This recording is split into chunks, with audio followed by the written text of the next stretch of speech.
Alright, bookkeeping chapter 1. Bookkeeping is very easy and straightforward. We have on the left hand side the debit side. On the right hand side we have the credit side.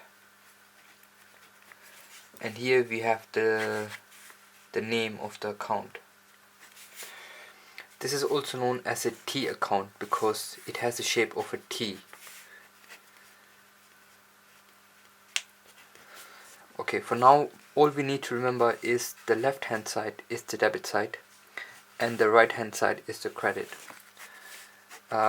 So far it's not very necessary to know the definitions of these accounting terms, but we need to make sure that the debit is the left hand side and the credit is the right hand side.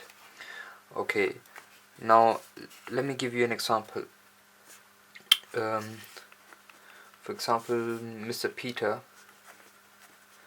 starts a business and he needs to buy a car to use for his business, a company car basically.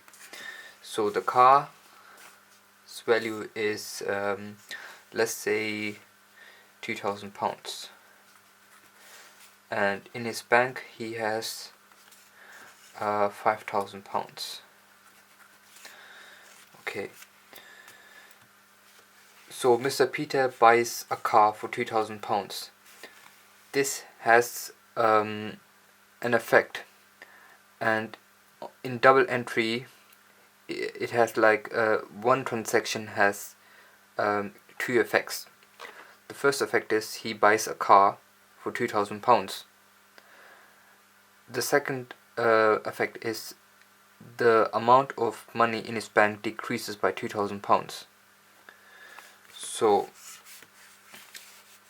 we draw the car account and the bank account.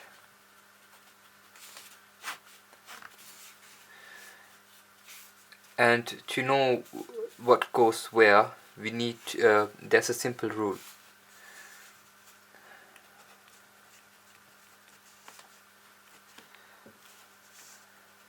For an asset, an increase of an asset, we make a debit entry. A decrease of an asset, we make a credit entry. So when Mr. Peter buys a car, the car's value increases basically. The car is an asset and increases its value by £2,000. So we make a debit entry in the car account and we make a credit entry in the bank account. The reason for that is whenever in bookkeeping, when we make a debit entry, we have to make a credit entry in the other account. In this case, this is the bank.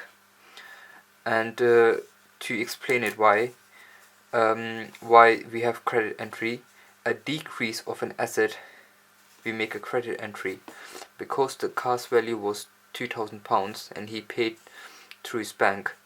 The asset of the bank decreases by £2,000, so we make a credit entry. So for every transaction we make two entries in the accounts, hence the name double entry bookkeeping.